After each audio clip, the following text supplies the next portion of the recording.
The following was recorded in front of a live studio audience at the Studio 21 Podcast Café.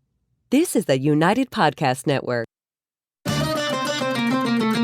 Welcome to the Sicilian Corner, winner of the Italian Heritage Media Award, with your hosts, Tom Zappola and Mike Lomazzo.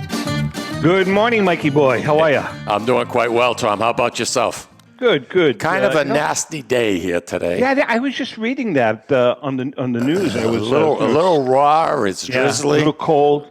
But and opening day is the day after tomorrow. They're going to freeze their Kulu off. Let me tell you. I know that, and not only that, cool. I mean, like it's like 85 today, and it's those poor guys are coming from 85-degree weather for the last month and a half into 40-degree weather on Thursday. How do you think they're going to do?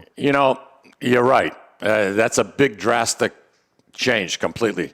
But, then you wonder why pitchers come down with sore arms. Absolutely. You're pitching with the wind chill, it's going to be in the 30s. That's right. My aching head. Not only that, but something, I was just thinking about it, and I mean, not to digress, but, they're at a disadvantage because, like the Florida Marlins, they're practicing down here. They don't miss a beat.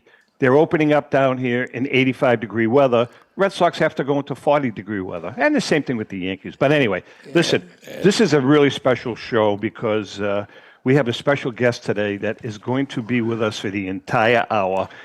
This guy, Mikey, how do we describe him as what he did for us? How do we describe that? The word that comes to mind, and it's one word, and I'm being sincere when I say this, a friend. Oh, absolutely. Absolutely. Through everything that went on. Thank you. Yeah. And something. Always stuck with us. Always stayed with us. We had 20 years with you, if not more, a little over 20. And something. And we're all still here. We're a family. We are a family. That's right. So we are pleased to have Pat Costa is the president of Costa-Eagle Media, the conglomerate. Yeah. Costa-Eagle Media. And he's still growing. What happened to the days when I heard, one more year, and I'm out. One more year, I'm gone. Sally's getting ticked. I'm leaving. Well, that could still happen. So. The reason we asked Pat to come in, we're going to talk about a lot of things. But Pat, you were just recently notified, and we are so happy for you, that you have been elected to the Broadcasters Hall of Fame, along with some real heavyweights in the Commonwealth of Massachusetts. Yeah, really. Congratulations. Hey, Tom, just before we get into it, I just want our Sicilian Corner listeners to know, we have good news here with Pat, but you and your wife, you guys work very, very hard on writing these sports books. And congratulations, my friend. Would you just tell people exactly what honor you're receiving and where you're at regarding the new book? Yeah. Well, thank you, Mikey. Yeah, Ellen and I got a notification from the publishing company yesterday that our last book, by the way, which is literally our last book, called The Diamondback Collections, 50 of the Greatest Sports Cards in History, we were notified that we are a finalist for the Ben Franklin Award from the Independent Book Association. We're a finalist in the category of sports. So worst case scenarios that we win a silver medal. Best case scenarios we win a gold medal because we're only two finalists. So Tommy, through the years though, didn't you guys win? We've won 5. You've won 5. Wow. Holy cow. We've won 2 golds, 2 silvers, and a bronze. Seriously. Congratulations. Yeah. Good job. Yeah, we're really excited. But let's not talk about that. Let's talk about Pat. Mr. Costa. Let's talk about Pat. Let's talk about the book. No. Well, first of all, Pat, you should do a book.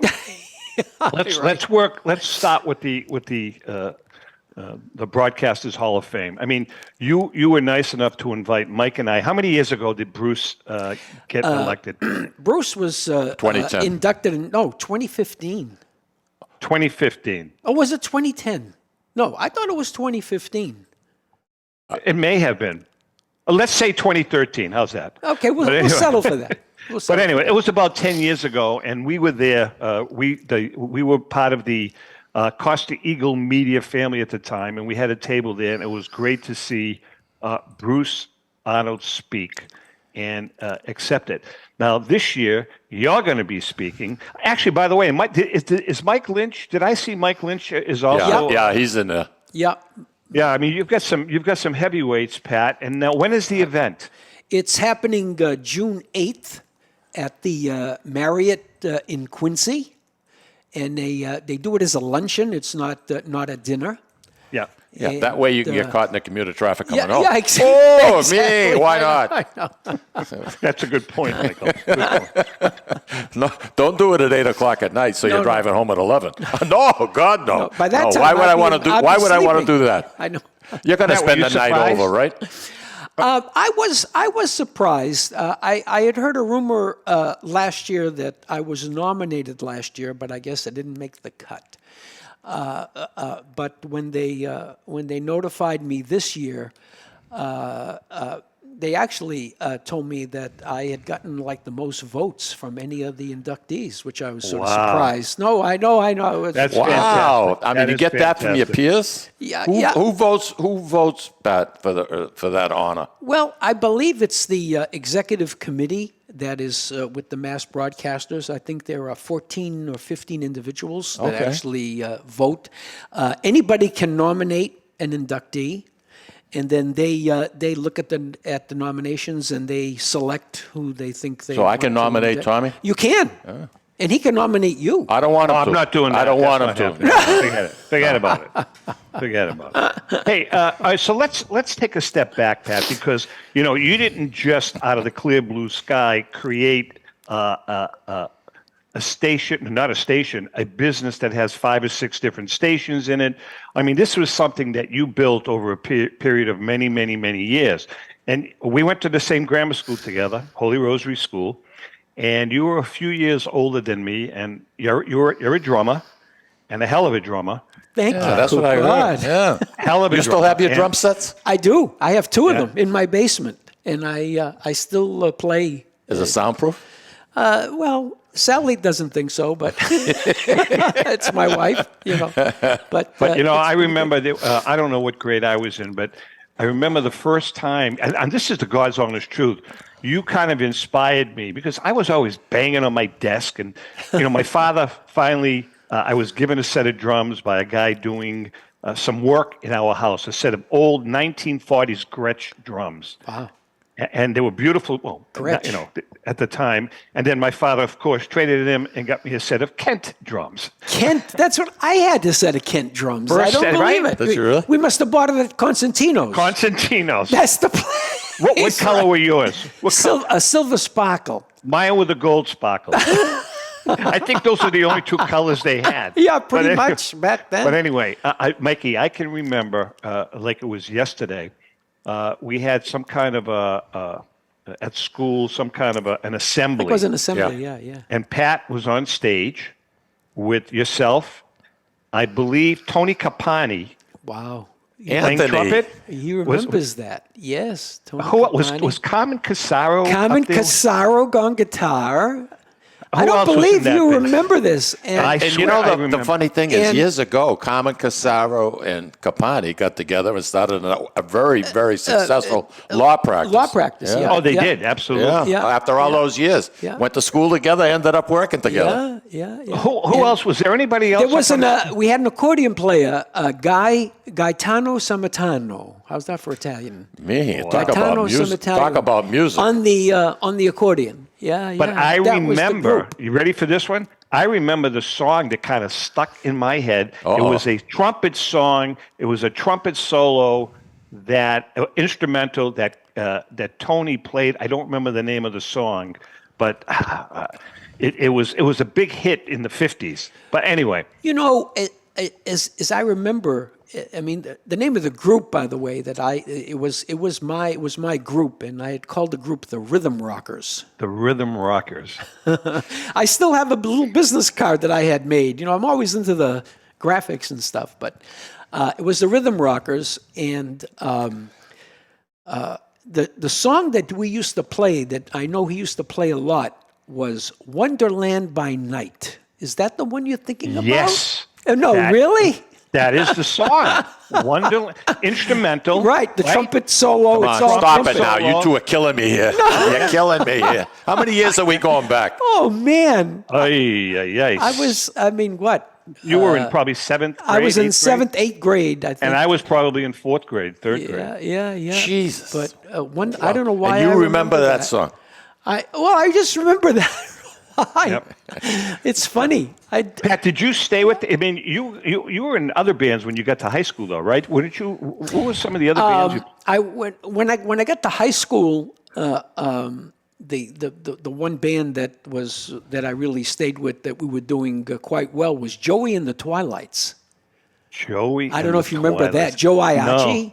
Oh, sure, I know who Joe Iacci was. Joe Iacci. Yeah. He was the Joey, and I was one of the Twilights. And we played quite a bit. There was a lot of things going on back then. Did you guys have any interface with Gene DeMaio? Gene DeMaio. Yeah. Oh, Gene DeMaio. I played with Gene. Did you really? Yeah. Yeah. I played with him for a summer. Well, not a summer, but I played with him for about 4 weeks when Bobby O'Reilly was the drummer for the Citations. Right. And Bobby got called into reserve duty. So they asked me to jump in for about 4 weeks, and that was the best 4 weeks. I had such a blast with that band. They were a well-known band Citations, too. Yeah, the Citations. They were a good and local band. He had a good voice. I mean, he could sing. Gene is still playing. He's still doing. He's still. I'm friends with him on Facebook. What has he got? What's he do? He does solo stuff. Like he's not a DJ. Yeah, I guess he is a DJ, but he also plays the keyboard and sings along with the equipment. You know. Yeah, he's Gino's still doing it. I was in the 331st General Hospital with him, and I took him. We had to go to basic training for 2 weeks, summer camp, and it was difficult. I mean, we were up at 4:30 every morning. We had to hike, and this guy would wake up and he'd start singing. He's bouncing around, Tommy. He's bouncing around the barracks. He's slapping things. He's hitting the pole. He's trying to get rhythm. What a character! I loved him. That sounds like him. Yeah.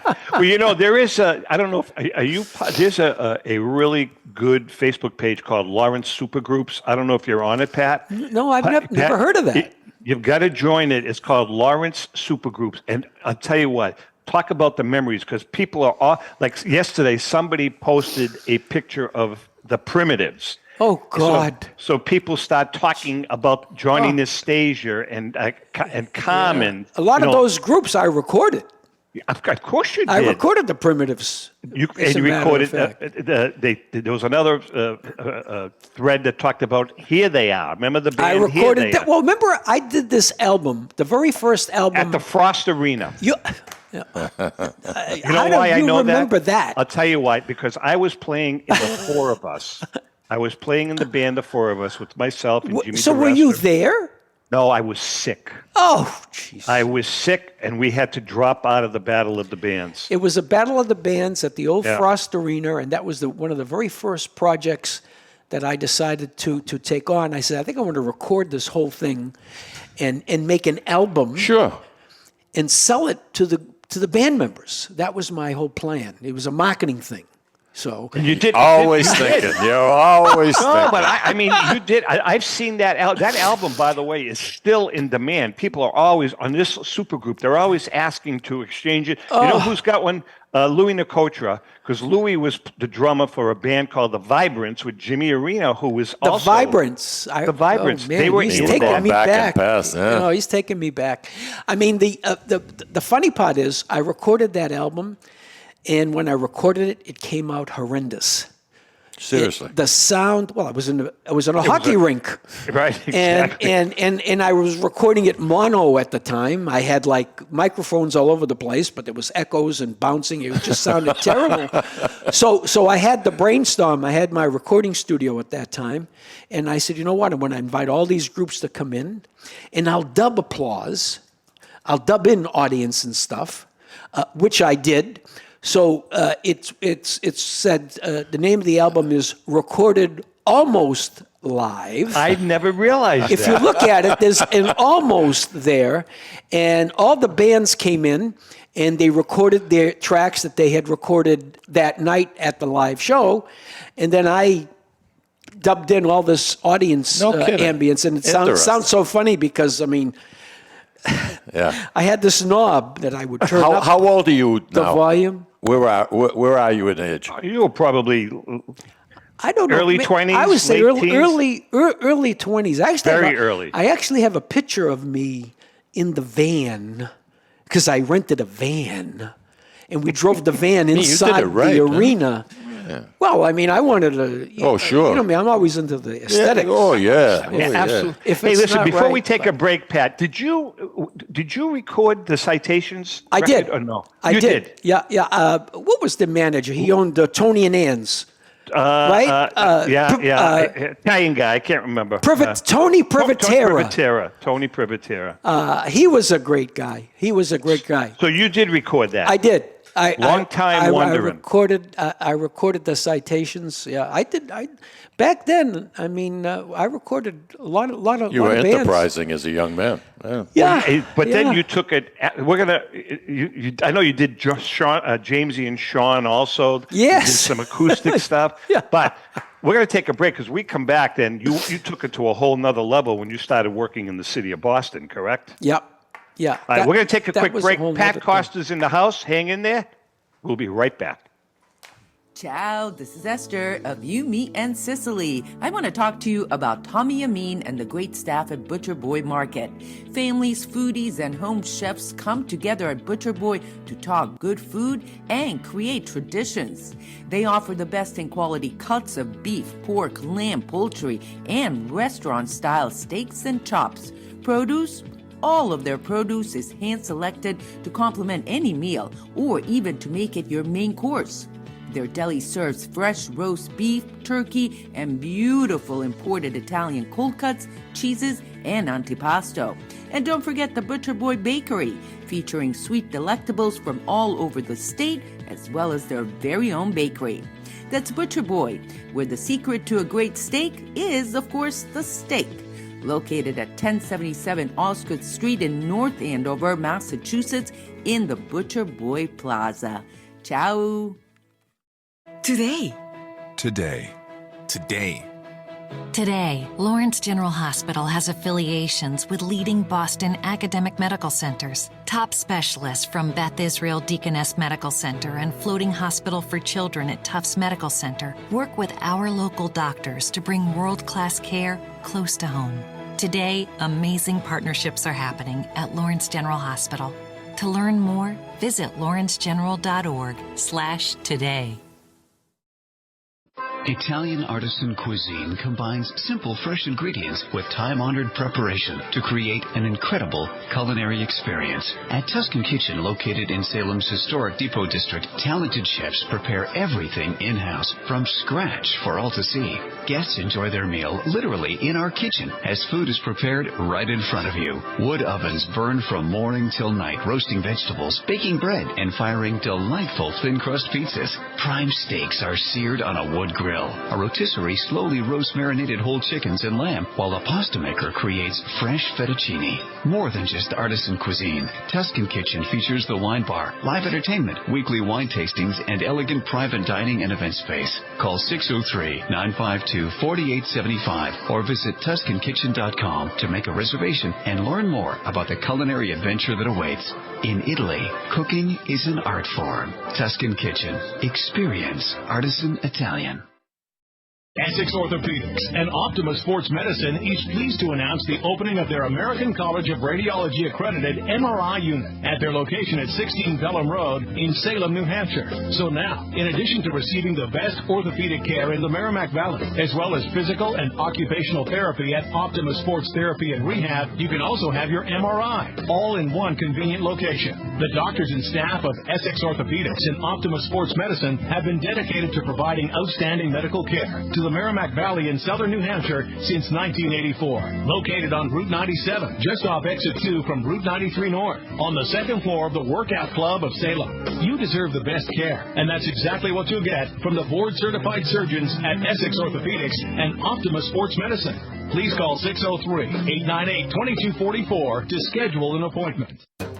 A loyal sponsor for the Sicilian Corner is Hilton Oil Company. Hilton Oil has been located right across from the South Lawrence Common since 1932 at 101 South Union Street. Hilton Oil Company specializes in 24-hour burner service, oil deliveries, including automatic deliveries, serving all the Merrimack Valley area, plus portions of southern New Hampshire. If you want your car fixed right the first time, bring it to Hilton's state-of-the-art service station. Remember, Hilton's is also a Mass State Inspection Station. Hilton Oil Company, 101 South Union Street in Lawrence. Call 978-687-9793.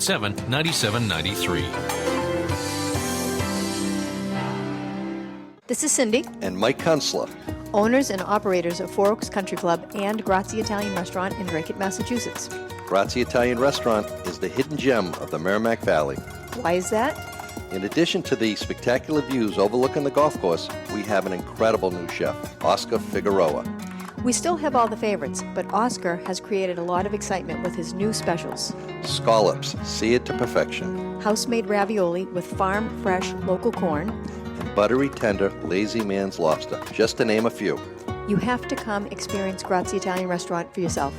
Grazie Italian Restaurant, located at Four Oaks Country Club, 80 Meadow Creek Drive in Drake, Massachusetts. Hope to see you soon. Okay, we are back, and we are chatting with Broadcasting Hall of Fame inductee, Pat Costa, president, owner, chief bottle washer of Costa-Eagle Media. Whatever it takes. Pretty much describes Whatever it takes. Hey, Pat, let's talk about your Easton Sounds. Tell us about Easton Sounds, how it started, and how it evolved into what you have today. Wow. Okay. Well, I always had this love for music. Obviously, music has been a part of my life for a long time. And I went into Boston once with a good friend of mine and yours, Rico Barr. Oh, of course. And I was a barrister in his band, Rico Barr and the Barristers. And we went to Boston to record a record at Ace Recording Studios in Boston. And when I went there that day, everything changed for me. I just was in an environment that I loved. I said, wow, I think I'd like to do this. So I started to look into, how do I learn about recording? There were no recording schools. There weren't anything like that. So I sort of talked my way into an internship at a company in Dorchester called AAA Recording in Dorchester. Now, what is this? Reel to reel? When you say record? I was recording audio. Okay. Recording sound, recording records. Okay, but they were tape, right? Everything was on tape back then. Yeah. I had a Wilcox Gay media. They weighed 100 pounds. Go ahead. I didn't mean to interrupt you. No, but it was audio tape. It was analog, which, by the way, I want to go on record by saying analog audio is still far superior than digital. Is it interesting? Without any question. I mean, any time I want to listen to music, I prefer listening to analog. But anyway. Interesting. So I talked my way into an internship there. I was there for a few months, and then I went to another studio in Revere, Fleetwood. Remember Fleetwood? You know where Fleetwood is? No? You know where Fleetwood is? No. Billy T's Chinese restaurant? You must know where that is. You're a food guy, no? Okay. Anyway, I was there. What are you laughing at? I was there. I was at Fleetwood for about 4 or 5 months, and then after I'd sort of decided, I said, gee, I think I can do this now. So I wanted to open up my own place. But obviously, where could I do it? So I was living in Methuen at my parents' house on Taylor Street. Yep. And my parents and my grandfather, that I should really give credit to, because my grandfather was someone who sort of believed in me before anybody did. And that's nice. That's the painting that is still in our conference room office. If you see that old gentleman, yeah. that's my grandfather. What was his name? Alfio. Nanu. Nanu, exactly. Nanu. That's what his name was. Exactly. I had a had Nanu the same Alfio first too, by the name. way. Yeah. No, but anyway, so my parents got behind it, and we renovated the basement into a studio, and that's how Eastern Sounds began. And that had to be 1968. Wow. So I ran out of my parents' house from 68 to 70. 70, I got married. To a wonderful, wonderful lady. Yeah, and I'm still married to her. Go figure. They Thank said God. it wouldn't last. I know. Yeah, really. And we were fortunate enough to build a home when we got married. When we built the home, I built a recording studio with the home. Smart. And because that was going to be my career. And so in 1970, we were there, stayed with the home studio. And that home studio recorded quite a few hits. I mean, I'm still like amazed. Tell us about some of the people that came through those doors. Oh, God. Well, I mean, it did the General Hospital, 45, General Hospital situation, and also Oak. Oak was another local band from Maine. They were on Mercury. General Hospital was on... Mercury label. Wow. It was another major label, but I mean, those were the sort of really fun years for me because I was creating, I was engineering, I was producing. One man show. Well, you know what's funny? There are a lot of records that I made with me actually putting my 2 cents in. I was performing. You'll hear me singing on something. You'll hear me playing on something. You'll hear me adding an effect on something. I did all these crazy things. Let me just tell you one little anecdote. Back when the Beatles came out, they were a huge influence on me for sound. I was George Martin. Fantastic. Was just incredible. They had all these effects going on. I mean, it wasn't just echo. It wasn't just delay. There was this new thing that came out called phasing. And I said, how the heck am I going to get this phase effect? You know, phasing is this swoosh of sound that you hear, like a. Yeah. I do that pretty good. Oh, you Very did that good. very Very good. good. You must have practiced last night. I'm pretty impressed. Yeah. So what I decided I would do is, this is in my parents' house now. I had these huge voice of the theater speakers. Do you remember those at all? Sure. Voice Absolutely. Of the theater Do you speakers? really? Yeah. Wow. Yeah. These are speakers that they used to have at the old Warner Theater, or Central Theater, or Palace. And the sound was amazing. Behind the screens, those were the speakers that they used for the movies. Oh yeah. Yeah. You had them? I had 2 of these things in my parents' basement. The house must have rocked. And they were huge. I mean, they were absolutely huge. So what I did is, when I wanted to use this effect, I played the track through the speaker, and I had a big Neumann microphone. Neumann, you know what I'm No. You don't know what I'm talking about, Neumann. Okay, because you're not in the business. No. Neumann are the best recording microphones made. And my grandfather, I go back to him again. He bought me my first 2 Neumann microphones in 1969. Wow. How much were they? $5,000 for 2 microphones. That's unbelievable. Back in '69. Back in '69, and he bought them for me, and I kept them through all my years until I got out of the business in '95. Those were my treasures. I should have really hung on to them, but they were gorgeous mics, and they were a premium when I sold them because they didn't make them anymore. Sure. So then what I did is I got that microphone, played the track, and just swept the microphone in the 90-degree pattern, and that gave me that. And you got the sound. That sound. Yeah. Wow. So I was doing all these strange things. And then there's the Lazy Smoke album. Did you look into that? Lazy Smoke? No. You never heard of Lazy Smoke? These were some guys from...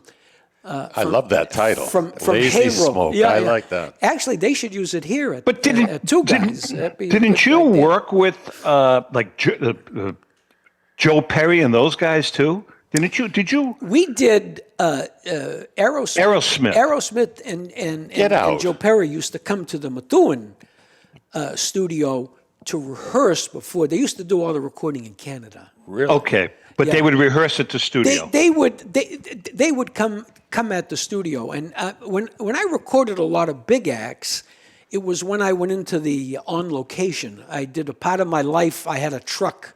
I mean, I was pretty crazy back then. I mean, you go to a location, you drive up with a truck, and now you're going to record the band that's inside live with people, patrons and all this stuff. And I mean, it was. But anyway, I did CBGB's. I did live at CBGB's in New York. We did that. One I just posted live at the Rat. Yeah, I saw that. Which, I mean, crazy place. No, I mean, but I also recorded.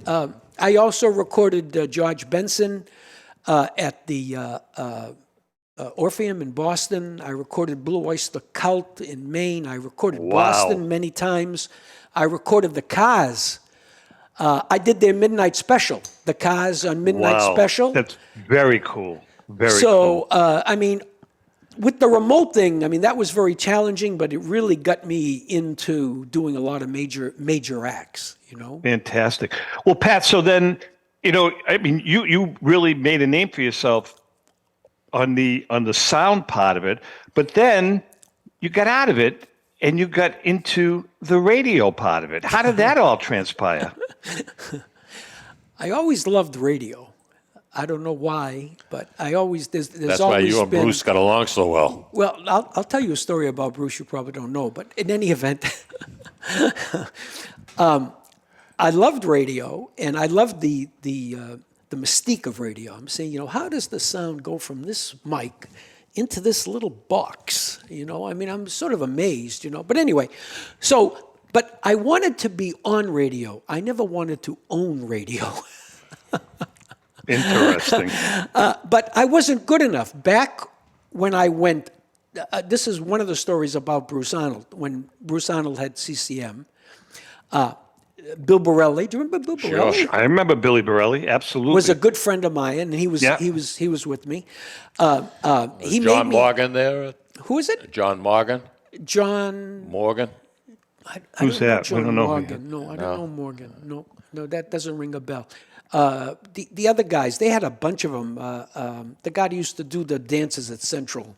Lou Marcel. Lou Marcel. Yeah, right. Yeah, right. But I was talking about Bruce, and I lost my train of thought. That's okay. No, but you said that you wanted to get into radio, but you weren't good enough to do it. Yeah, because back then you had to have a voice. So Bill Borelli let me do an air check. An air check is where an individual does introduces a song, does a weather forecast, does a newscast, does maybe a commercial, and then you put it on a little cassette. Thank you, on a cassette. Now we're really going in. And you submit it. So I made my little air check. I gave it to Bruce Arnold because I wanted to work, and I asked him, I just wanted to be an intern.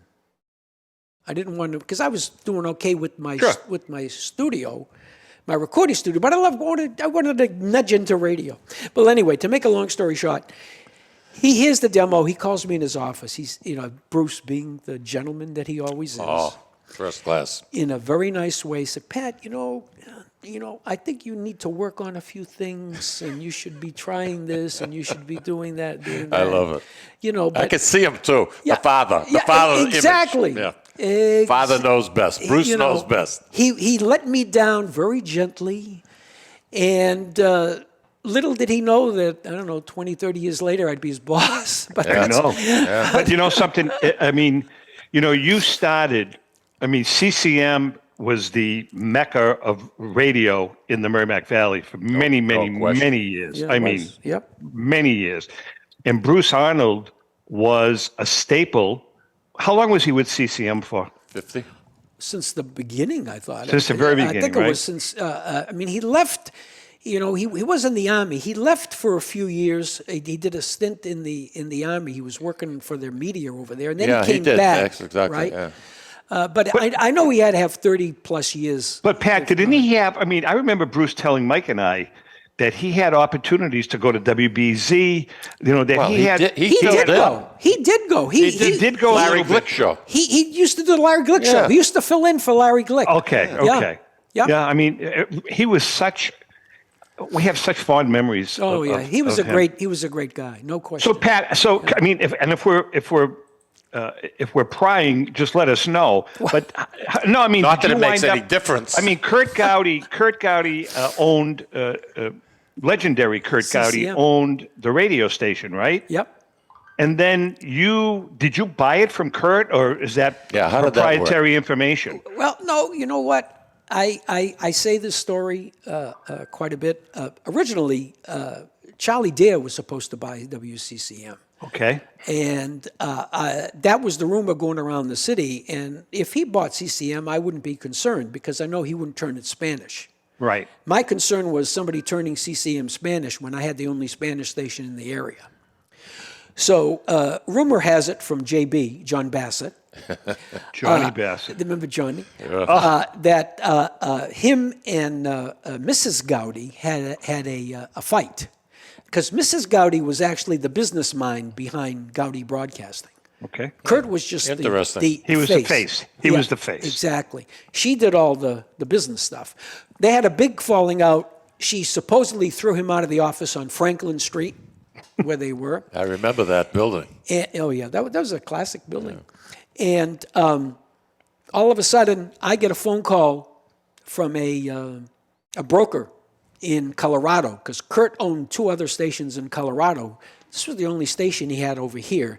And I think the only reason why he had it here was because of his involvement with the Red Sox. With the Red Sox, sure. So he figured, So I get a call from a broker saying there's a station for sale in your market. Are you interested? I said, well, I am or I'm not. I'm in the business. Yeah, I'm interested.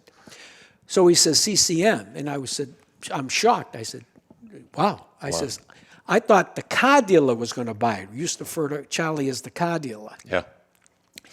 And he said, no, they had a falling out, so it's on the market. Are you interested? I said, yeah, I'm interested. I said, let me make a couple of phone calls. I'll call you back. I immediately called up my partner at the time, Chip Rogers, from the Eagle Tribune. Sure. We had formed a partnership. Yep. I wish that family was still running. Oh, yeah. No, that was, when they had it, it was a great newspaper. Yeah. Oh. Yeah. It's a shell now. I had called him up. I said, Chip, this is what's going on. Boom, boom, boom. He says, Pat, whatever you want to do, we'll do it. He left it totally up to me. No kidding. Yeah. Imagine that. That was a great move, Pat. He didn't. He didn't say, well, this is going to be this amount of money, because we paid a little bit of a premium at the time.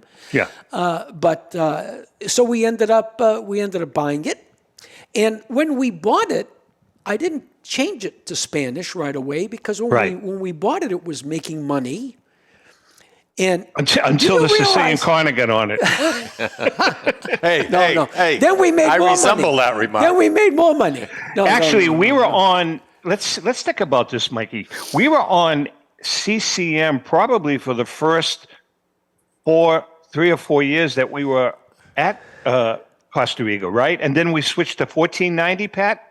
Was it 14? Well, I was, I'm just talking about the numbers. Yeah, in 2003 is when I switched the stations. Yeah, CCM went to 1490. Okay, then it was on 1490 for a few years. Then I went to 1110. Yeah, right. I mean, I've been playing station monopoly for a while. We were the first 2 years. We were on. What was it? 850? No, 800. 800. And then we went to 1490. Then we went to 1110. 1110. Yeah. I remember that. That was the whole. And who was the Mikey? Who was what was his name? You'll know this, Pat. Great guy. He produced the show for us and ran the board for the first year and a half. Bob from Lowell. Bob Ellis. Yeah, Bob Ellis. Yeah. Bob Ellis. He was our first. He was the first guy we worked with. I didn't realize he was with you guys. Oh yeah. He was with us for a year and a half. Then he went to the University of Lowell. He was doing something there. He had the radio station there. Yeah. Bob, he was with us for about 2 years. Yeah. And he then was a character. I liked him. That's when Lou joined us, and then Lou joined us, and Lou was with us for many, many years. Yeah. But Pat, how many stations? We've got about a couple of minutes left before this segment ends. How many stations do you have right now at this snapshot in time? Well, I have, five AMs, but there's also 5 FMs tied to all those AMs. So there's really 10 official stations that I pay for with the FCC. Wow. Because every AM has an FM translator. So No, Power 800 is still your flagship, the big kahuna? This is why I'm sort of being inducted into the Hall of Fame, because of my involvement with the Hispanic community, not only in the Merrimack Valley and Boston and right. stuff, because some people have called me a trailblazer, which makes no sense. But well, you are. No, you honestly, I disagree with you, because when you think about it, Pat, you really, really led the pack when it comes to Hispanic radio. You really you were did. lucky if you had 2 hours at a time until. Well, that's Power, you brought it to a different level. what You happened. got to cater to your market. What had happened is, when I bought my first radio station, I had no clue. And I was still in the recording business, and then it took me a while to transition out of the recording business and then concentrate on radio. But I used to do a lot of my recording business brought me into the radio business. Yeah. I was recording a lot of Spanish bands from Lawrence, and they were mostly managed by one individual. His name was Enrique Matos. And he came to me one day and said, look, I want to do a radio show a couple hours on Sunday morning. Would you sell me a couple hours on Sunday morning in Spanish? And I looked and let me see how much money I make on Sunday. Nothing. So maybe I'll... Something is better than nothing. Maybe I'll take this guy and make some money. So anyway, it started with 2 hours. He went to 4 hours. He went to 6 hours, went to the whole day. All of a sudden, jumped to Saturday. For all of a sudden the weekends. Now I'm making more money. He's finding sponsors, and it's just getting bigger and bigger. It evolved. Spanish people went crazy, and that's when I said, "Bang! I have to do Tom, this." Before we go time. to break, real quickly, we got about 30 seconds, Mikey boy. Tommy, I don't know if you know that Pat bought another station up in Laconia. Did you know that? I do not. Tell him the name of it. The Moose. The Moose. It's the Moose. All right, listen, we're going to have one more segment. I love it. We have one more segment with broadcaster Hall of Fame inductee Pat Costa. We come back, I want to reminisce a little bit about the station, about just some of the things, and some of the things that you guys did for Mike and I. Hang in there. We'll be right back.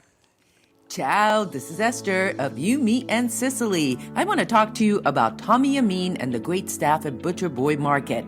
Families, foodies, and home chefs come together at Butcher Boy to talk good food and create traditions. They offer the best in quality cuts of beef, pork, lamb, poultry, and restaurant-style steaks and chops. Produce? All of their produce is hand-selected to complement any meal or even to make it your main course. Their deli serves fresh roast beef, turkey, and beautiful imported Italian cold cuts, cheeses, and antipasto. And don't forget the Butcher Boy Bakery, featuring sweet delectables from all over the state, as well as their very own bakery. That's Butcher Boy, where the secret to a great steak is, of course, the steak. Located at 1077 Osgood Street in North Andover, Massachusetts, in the Butcher Boy Plaza. Ciao. This is David from the Sicilian Corner. You know, Mike, Tom, and I love to go to Salisbury Beach, but we love different things and can never agree where to go. Tom likes the casual family-style dining with the great Italian cuisine, Capri's Seaside Italian Kitchen and Pizzeria. Me? I love the elegant romantic vibes Sea Glass with the amazing view and terrific menu with prices that make it the place you want to visit each and every week. Mike loves a drink in his hand and a cool ocean breeze right off the surf and the rhythms of a cooler reggae band. We all know Mike loves Bob Marley tunes at Surfside. Who doesn't love a great show? National acts, comedy, regional favorites, and the beautiful and intimate Blue Ocean Concert Hall. Lucky for us, Atlantic Hospitality is the host of all of these great places, and they treat everyone like they are Mike Lomazzo. Best of all, we never have to choose. Park the car once, and all this fun is right at your fingertips. You can have it all in the heart of Salisbury Beach.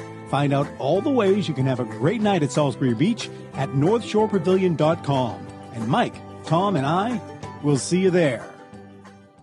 This is Tom Zappala. Located in the heart of downtown Haverhill, the Haverhill Beef Company is a full-service, old-fashioned butcher shop and meat market that continues to be a valued family tradition since 1952.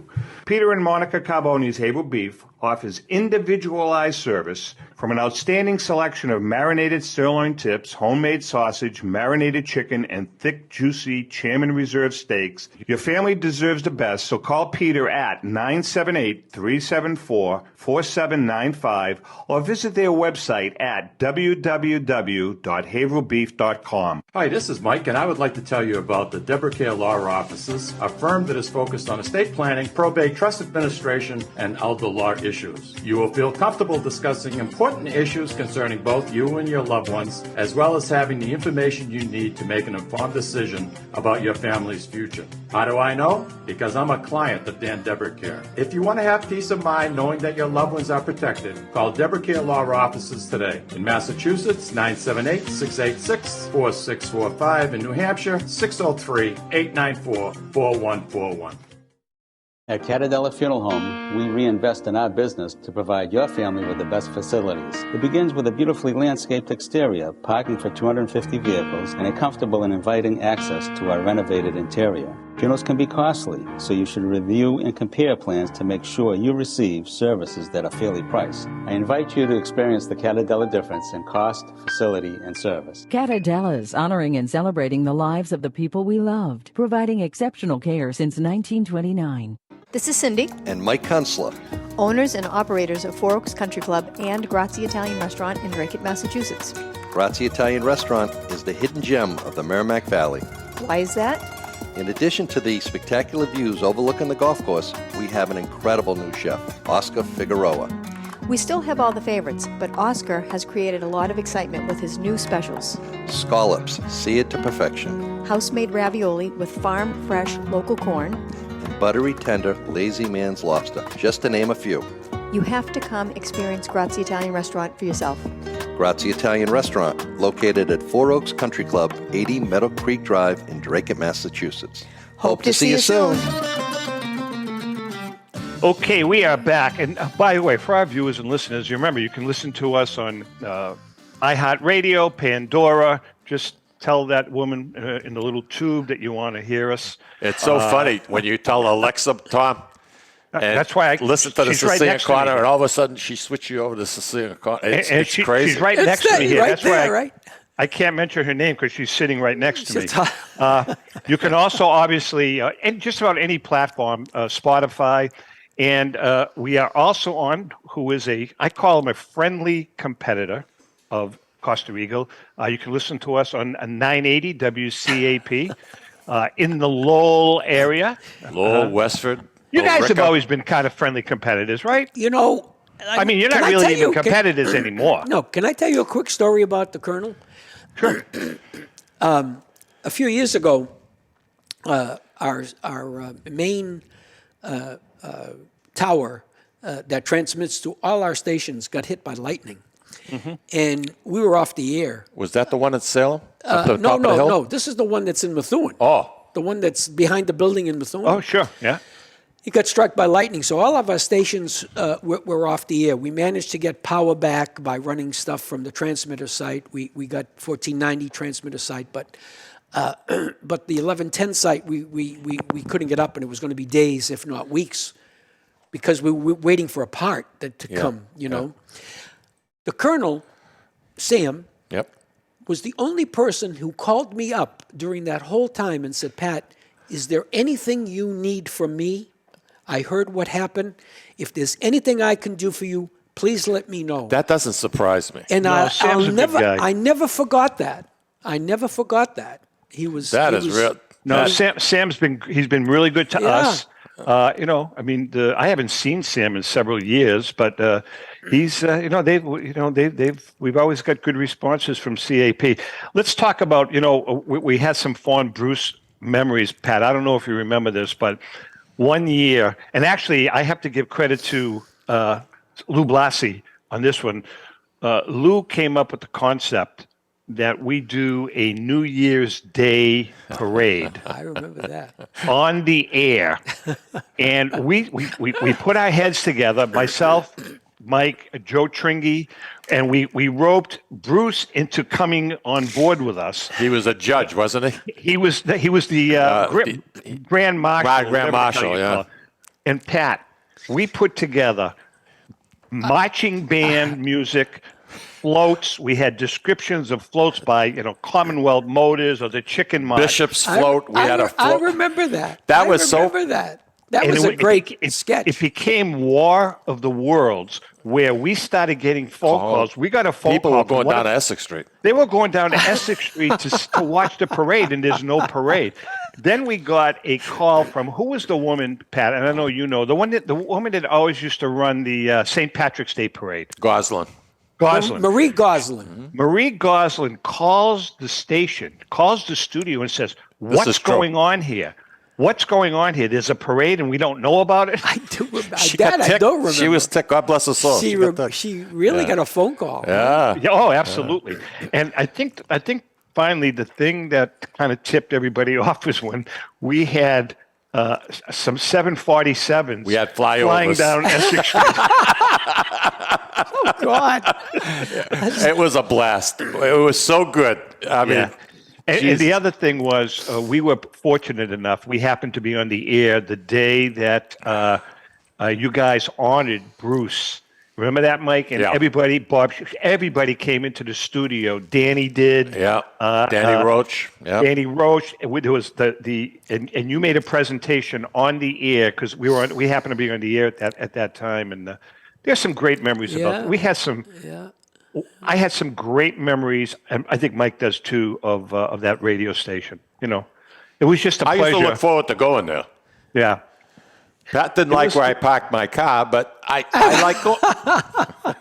And every time we'd have a problem, we'd knock on the door. Pat, can we come in? Sure, come on in. And the first thing he would do is offer us jelly beans. There you go. God, I still got the jelly beans. That's right. Some things never change, That's right. Hey. Pat, what does the future hold? Honestly, what does the future hold for Pat Costa? I mean, you're vibrant. You've got your health. You're going to continue on, we hope. Well, I'm trying to continue. I am. I'm in the process of making some changes. Remember, there was some interested individuals a couple of years ago that wanted to come in and buy the station or buy the stations, and those gentlemen are still involved. As a matter of fact, they're leasing 2 of the 5 stations presently, and they still are interested in purchasing the entire group. So the funny part is, when they formed their LLC, they asked me if they could call it Costa Media Boston. Ooh, interesting. And I said, why do you want to call it Costa Media Boston? He said, well, you're known, you're sort of a legend in the area, and we'd like to honor you by putting your name on it. Wonderful. No kidding. Yeah. That is wonderful. I said, fine, I'm flattered, and I appreciate it. Absolutely. I'm humbled. Pat, we have a few minutes left, Pat. How much did you charge him? Pat, what is I know you. Can you give us a brief? What's the story behind the CGY signal? I know you had nothing to do with that, but the old CGY, was that owned by Gowdy? Oh yeah. That was CCM's FM. It was, okay. And it used to be when Curt had it. It was called the Rock Garden. Do you remember that at all? Sure, I do. The Rock Garden. They ran it out of Franklin Street. It was all automated. They used to have these huge. What was it called? The Rock Garden. Rock. R-O-C-K. I don't remember. Now, correct me if I'm wrong, but that signal now is being used by EEI, right? I believe so. Yes. Yeah, WEEI 93.7, I think it is. Correct, 93.7. Yeah. And it's because when I listen to sports talk, it's always from Lawrence. That's a 50,000 watts station. That is. Yeah. Yeah, that is a 50,000 watt. Yeah. No, he had gotten. Yeah, it's funny. They had that FM license for quite a while, but back then, no one thought FM was going to go anywhere because AM was still king. And then, obviously, in the 70s, all that changed. And the FM became super strong. I remember back in 1980, my friend Larry Lefebvre was mayor at the time. Larry Lefebvre, sure. And they were celebrating the 25th anniversary, and I went to the event. I remember like it was yesterday. Oh, the video that we saw and everything. Yeah, you were there. Yeah, you guys were in the video. Yeah, Do you I think remember we were that? in it. I remember that. Yeah, we showed a clip when we bought CCM. It was 20 years for WNNW. 14 years for 1490 and 10 years for CCM. That was. Listen, we have about a minute left, Pat. Wow. On behalf of the Sicilian Corner, flies by. Myself, Mike, and David, by the way, David Martinez sends his best. Oh, God. Yes. Yeah, David works with us, and obviously Chrissy and the whole gang. We are so happy for you. Well-deserved, very well-deserved. Thank you. Going forward, man, we just hope you continue on. Congratulations, my friend. Thank you very much. Thank you, all of you. Well-deserved. And I just want to say one thing. You guys have been the best, and you've supported me and the stations, and I will forever indebted to both of you. Thank you. Thank you. With that being said, remember, if you can't make fun of yourself, don't make fun of anyone. And once again, just remember as you're going through the weekend, anything is possible. Right, Pat? That's right. Follow the dream. Follow the dream. Follow it. Take care, everybody. Take care. Audio Jungle.